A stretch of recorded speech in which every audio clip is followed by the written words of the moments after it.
Everyday Alchemy, Plate 13. The Father swallows up the Son.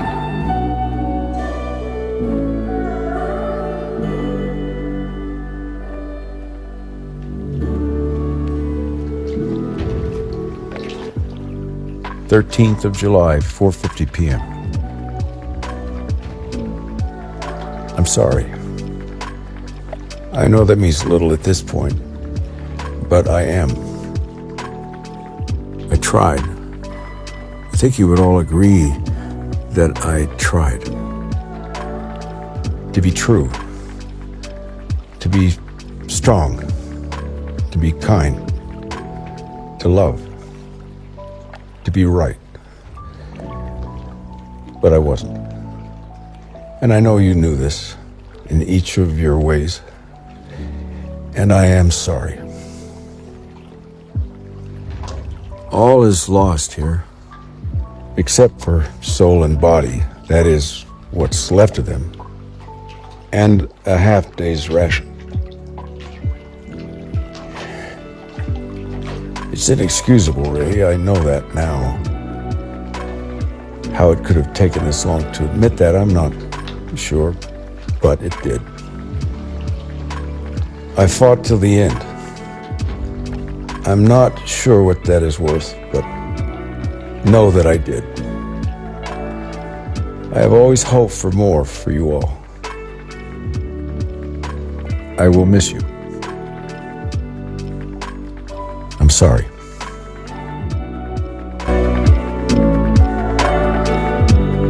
Son, in your absence I was dead, and my life was great misery. But now you are here and I am alive again, and your return gives me great joy.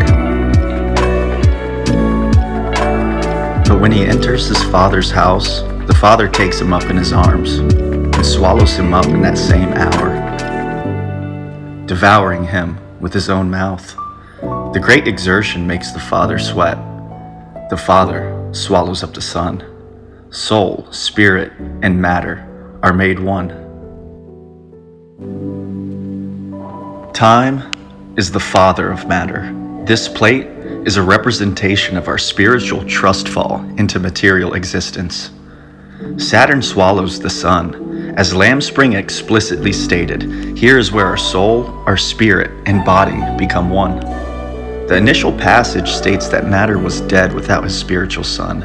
This life, this time, is a whale that will swallow you whole. Luckily, hope floats. Keep your faith and grace.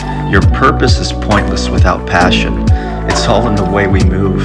Molecules in motion, with soul and spirit as their muse. Once again, we are given images reiterating the connection with the symbols of spirit as the sun, soul as the guide, and father as the body.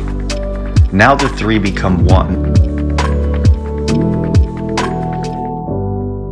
In alchemy, this is where Mercury works its magic, paving the way for the next stage, rebirth.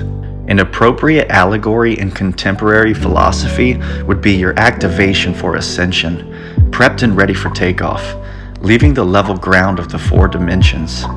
I know I'm no Einstein or Kierkegaard, but to me, I think I can read their writing pretty well. However, I tend to disagree with most men at that high of an intellectual level.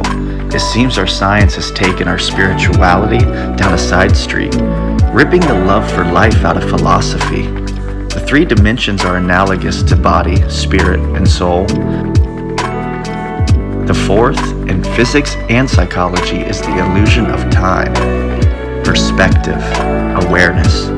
Matter is an endless temptation, a constant sorrow, devouring our days with novel distractions.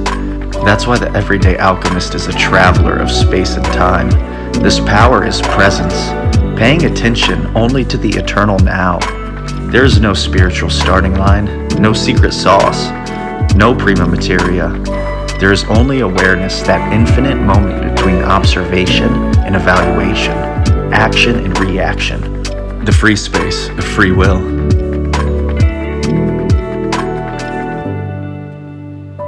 The initiate has reached another state in the process of individuation here, a quantum leap into the ocean of the cosmic unconscious, We have all seen this depicted in mythology as tales where a hero is devoured by a dragon or swallowed by a whale. The same thing with the story of Saturn, Kronos, Father Time feeding on his children. In psychology, this is seen when conventional thinking or social norms consume or control our expanding consciousness. The current of culture will drown out the voice of your inner guide, your spirit and soul. Through routine meditation, you are always able to reconnect, reorient, and reintegrate your higher self. Individuation is a daily task. Alchemy is for every man, every woman, every day. Now, it's time. The distractions have been devoured. Next, get ready for the birthing pains of becoming. I know individuation isn't easy. Sometimes things must change. Life will not always be in order or chaos. Carl Jung is quoted saying that no tree can grow to reach heaven unless its roots reach hell. I would expand on that statement with the inclusion of the human psyche. That doesn't mean we should all be material masochists or spiritual sadists. The symbol will lead the symphony. Individuation is absolute unity. That infinite moment when you stop for a second and just observe, listen, and feel.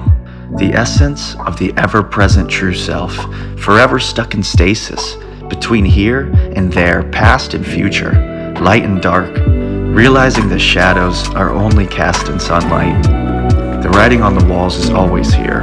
One look is all it takes. To see that heaven and hell are already here. Some days can feel like you wake up on fire. God damned. Then others, you feel a fortunate son. We have all been there. We just need to remember our best and worst and make it to the middle. That's really all this book and babble has been about. Through the imagery, repetitive rhetoric, and the system of understanding symbolism, the process of individuation hopefully is easier. When watching the videos, you should see a pattern, a repetition of actors playing their roles, enacting the archetype. Each character expertly executed a noticeable transformation. Yet, throughout every movie, the man or woman under each mask remains. Still, when we see it, we believe it. We can laugh or cry, rant and rave, love or hate the ending, nevertheless causing an emotional response and psychological reaction to what was witnessed.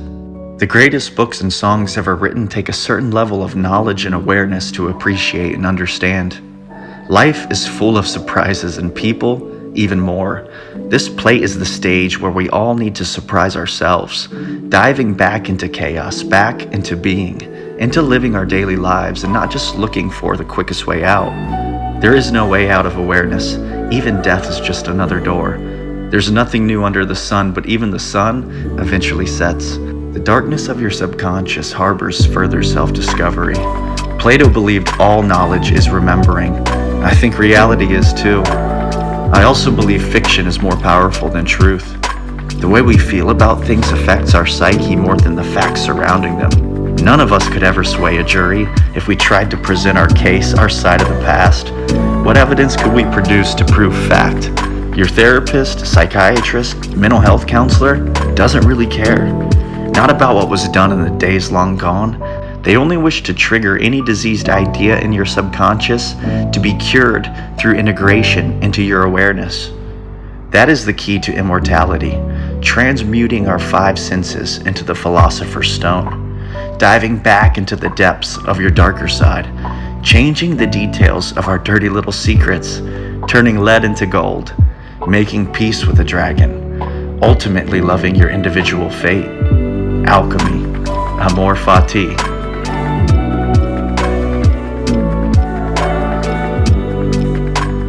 The Father swallows up the Son.